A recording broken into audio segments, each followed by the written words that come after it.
जोहार नमस्कार। नागपुरी गोड चैनल में आपने मन का स्वागत है, अभिनंदन है। आपने कर संगी योगेश कुमार महतो। आपने मन कैसन ही हमके लागल आपने मन कुशल मंगल हो गए। तो चलो एगो छोटा सा गीत लिखी अग्नि राग में है और बहुत प्रसिद्ध राग है और उकर में लिखी कि प्रसंग जो है राम कर वन जायक है और राम जो है बाप कर माए कर बात मान के वन चल जाए ना, और संगे संगे सीता लक्ष्मण और मन भी जाए कर प्रयास करें ना कि दो जन संगे चल जाए ना और पूरा अवध उदास हो जाए। तो एक गीत है बेस लागी या बेकार जैसन भी आपने मन जरूर बताओ। ए साजन साजन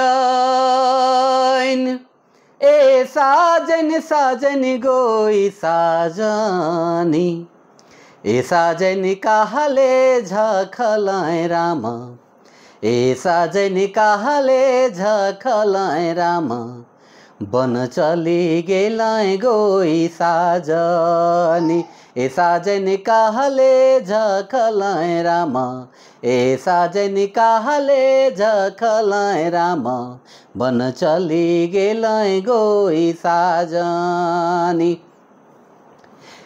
ई बाबा कर बात सुनी बाबा कर बात सुनी आयो के कहल मानी गोई साजनी ए साजनी कहले झखलाए रामा ए साजनी कहले झखलाए रामा बन चली गेलाए गोई साजनी ए साजनी कहले झखलाए रामा ए साजनी कहले झखलाए रामा बन चली गेलाए गोई साजनी। राम के संग संगे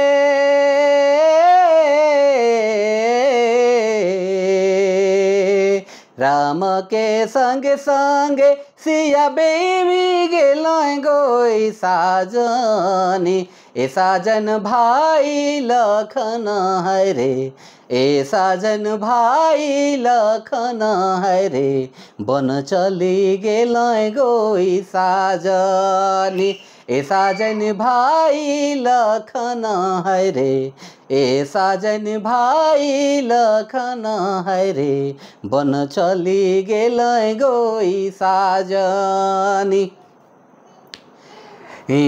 गोटे अवधपुरे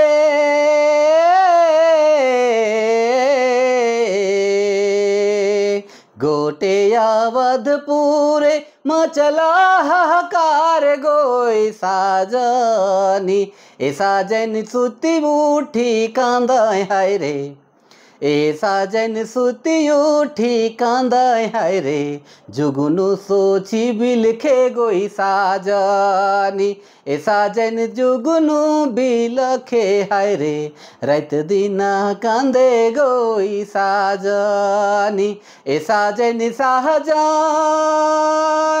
ए साजन साजन गोई साजनी ए साजन कहले झखलाए रामा ए साजन कहले झखलाए रामा बन चली गेलाए गोई साजनी। जोहार नमस्कार, जय हिंद।